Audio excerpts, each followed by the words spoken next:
Buenos días, buenas tardes o buenas noches dependiendo de la hora en la cual estás viendo este video. Vamos a tomar hoy el día del curso de Historia Universal con el tema correspondiente a Egipto, parte 2.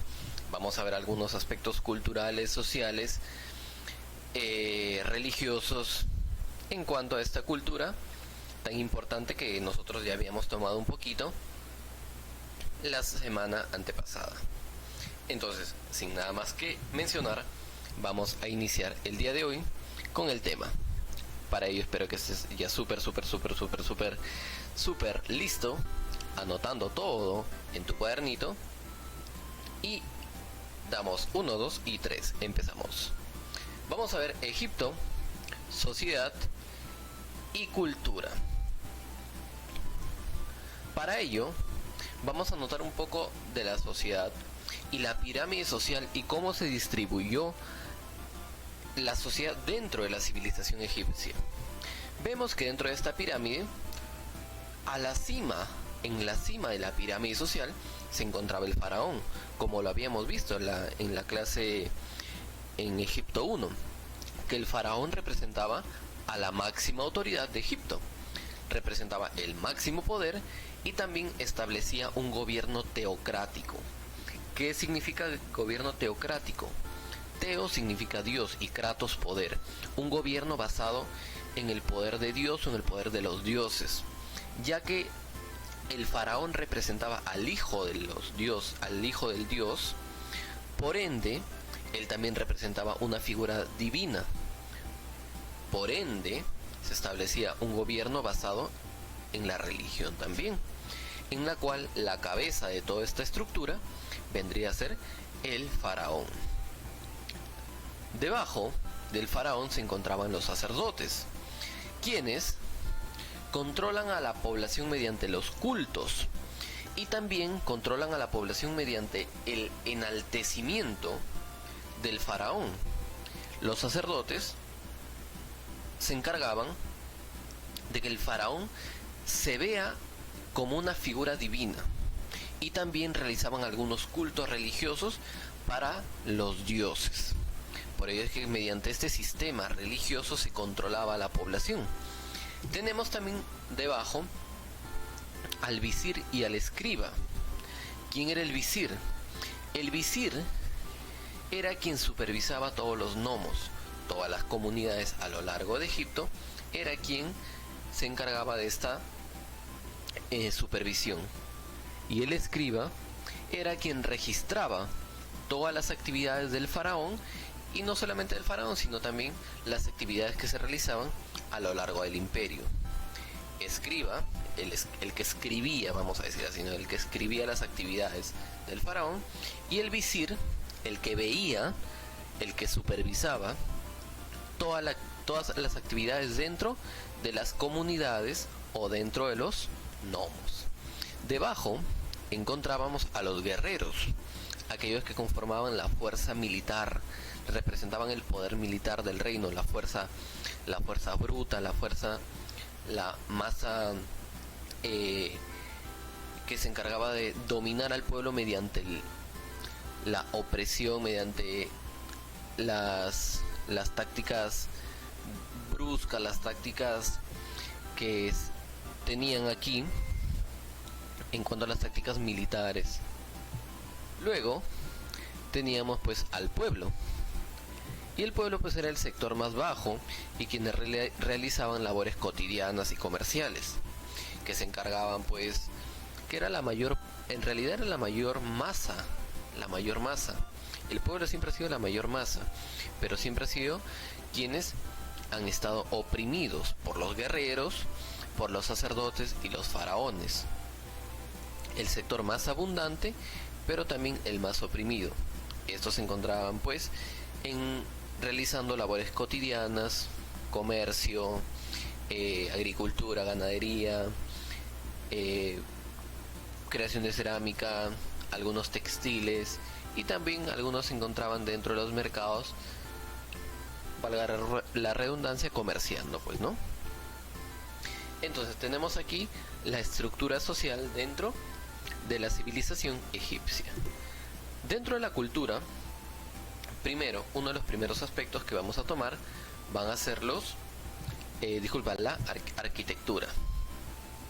Esta arquitectura tuvo carácter religioso, tuvo un sentido grandioso y eterno. También se caracteriza por ser monumental, es decir, por ser grandes construcciones, monumentos gigantes. Estos monumentos gigantes tuvieron carácter religioso y estuvieron inspirados en la existencia de una vida después de la muerte, en la existencia del más allá, de que existía una vida más allá del sueño eterno, de la muerte. Dentro de las construcciones arquitectónicas, nosotros vamos a ver que mayor parte de estas construcciones se realizaban de piedra, en las cuales vamos a notar, por ejemplo, las pirámides. Aquí, por ejemplo, tenemos esto es un templo, se llama el templo de Memnón, donde se colocan aquí los colosos de Memnón. Y también vamos a ver otras construcciones como las mástabas, que también eran muy parecidas tenían la misma finalidad que las pirámides. Las pirámides son tumbas y las mástabas también son tumbas. Y los hipogeos, que también son tumbas, y también tenemos los templos que hemos visto aquí. Entonces, pero principalmente vamos a notar que se caracterizan por ser monumentales, gigantes, se caracterizan por ser grandiosas, pues aquí lo notamos, y tuvieron inspirados en la existencia más allá de la muerte. Mira, las tumbas, ¿para qué? Para preservar los cuerpos, y los templos, pues para que se recuerden a aquellos muertos, especialmente los faraones. En cuanto a la escritura, nosotros vamos a notar a la escritura jeroglífica, y esta escritura jeroglífica fue la primera que apareció en Egipto. Estas solamente se empleaban en tumbas y en templos, es decir, se utilizaban solamente para la clase alta, como los sacerdotes o los faraones.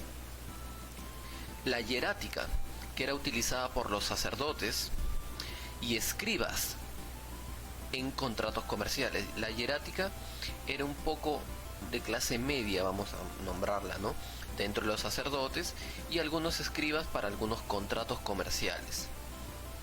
Y la demótica, que era la del sector bajo, era utilizada usualmente por el pueblo y se utilizaba pues en el hablar común, el dialecto común, incluso para la escritura. Se utilizaba por escribas para tareas cotidianas y también para gente del pueblo. Recuerda que el escriba no solamente sabía escribir hierático y demótico, también sabía escribir jeroglíficos. Por eso es que era el principal escritor de la sociedad egipcia. Y notamos aquí dentro de la escritura, y dentro de estos tres aspectos, la famosa piedra Rosetta.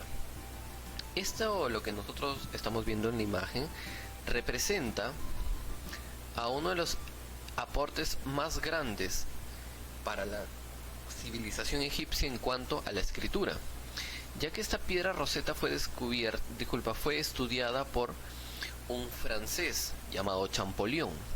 En esta piedra Rosetta vemos diferentes tipos de escritura, y antes de Champollion, François Champollion, la escritura jeroglífica no había podido ser descifrada. Pero en esta piedra Rosetta, llamada piedra Rosetta, se encontraron tres tipos de escritura: jeroglífica, demótica y griega. Gracias a la escritura griega es que se logró descifrar la escritura demótica y la escritura jeroglífica, ya que en los tres párrafos o en los tres textos dice absolutamente lo mismo. Aquí, por ejemplo, vamos a decir una palabra, ¿no? El río Nilo, el faraón. Y aquí también dice el río Nilo, faraón, pero en escritura demótica. Aquí también dice el río Nilo y el faraón, pero en griego. Y el griego sí había sido ya descifrada por los científicos. Entonces se hizo fácil hacer la traducción entre el griego, el demótico y el jeroglífico. Si bien es cierto, no todo está descifrado, porque vemos aquí partes que no se encuentran dentro de la piedra, por el propio tiempo que se ha ido desgastando y se ha ido fracturando la roca, pero la mayor parte de la escritura se ha podido salvar. En cuanto a cultura, en cuanto a ciencia, nosotros vamos a ver matemática, astronomía y medicina. Lo que nosotros notamos en un principio, vemos aquí la famosa técnica de momificación. La técnica de momificación. La técnica de momificación dentro de la medicina, bastante avanzado, técnicas bastante avanzadas para la época, de cómo conservar los cuerpos a través del tiempo, mediante la extracción de los órganos. Y pues el embalsamamiento de estos cuerpos también para poder conservarlos. Luego tenemos el uso de la matemática. ¿Para qué? Para poder construir estos recintos arquitectónicos monumentales. La utilización de la geometría para poder hacer las bases cuadradas, la altura, la hipotenusa, los catetos, etcétera, etcétera, para poder hacer cálculos matemáticos en mayor exactitud posible. Y también pues en astronomía ellos desarrollaron el calendario solar. Así como los mesopotámicos o los sumerios desarrollaron el calendario lunar, aquí se desarrolló el calendario solar, con 360 días en el calendario y 5 días festivos. En total, 365 días. Es lo que nosotros actualmente utilizamos. También el calendario basado en el movimiento del Sol.